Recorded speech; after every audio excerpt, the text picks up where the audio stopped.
বরিশালের বানারীপাড়ায় এক গৃহবধূকে অপহরণের পর আটকে রেখে ধর্ষণের অভিযোগে বানারীপাড়া শাখা ছাত্রলীগের সভাপতি সুমন মোল্লাকে গ্রেপ্তার করেছে পুলিশ।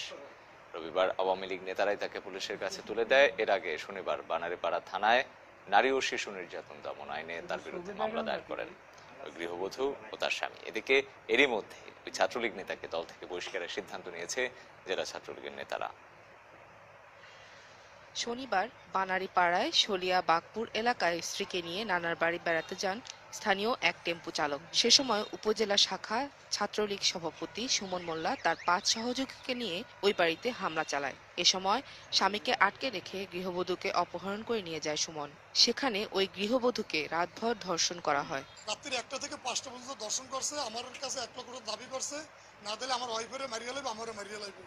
আমি ওরে বলছি যে আমি যদি খারাপ লোক হই, ভালো মন্দ হই, আপনি থানা পুলিশের থানা খবর দেন, থানা বিচার করবে। ও বলছে থানা পুলিশ আমার পকেটে, আমি ছাত্রলীগের সভাপতি, আমার বিচার কেউ করতে পারবে না।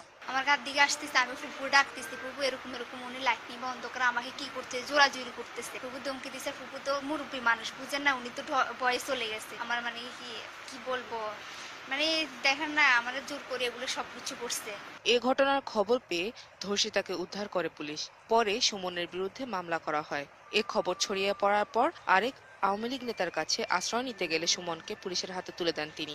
দলের সভানেত্রীর ডাইরেক্ট নির্দেশনা আছে যে আমাদের দলের কারো বিরুদ্ধে কোনো অভিযোগ, যদি এই ধরনের অভিযোগ আসে, তাকে আইনের কাছে তুলে দেওয়ার। আমরা ঘটনাস্থলে যাই এবং আলামতগুলো, মামলা সংক্রান্ত গুরুত্বপূর্ণ আলামত জব্দ করি এবং ইতিমধ্যেই মামলা আমরা রুজু করেছি, ভিকটিমকে উদ্ধার করেছি। ভিকটিমের যথাযথ মেডিকেল পরীক্ষা করা হবে। মামলা সুষ্ঠু তদন্ত সাপেক্ষে আমরা আইনগত ব্যবস্থা আমরা গ্রহণ করব। কেউ আইনের ঊর্ধ্বে নয়, যেই অপরাধ করুক না কেন তারা আমরা আইনের হাতে আমরা সোপর্দ করব এবং আমরা আইনগত ব্যবস্থা গ্রহণ করব। উপজেলা ছাত্রলীগের সভাপতিকে আওয়ামী লীগের নেতারাই পুলিশে ধরিয়ে দেওয়ায় সন্তোষ প্রকাশ করেন ওই নারীর পরিবার। এ সময় ধর্ষক সুমনের দৃষ্টান্তমূলক শাস্তিরও দাবি জানান তারা।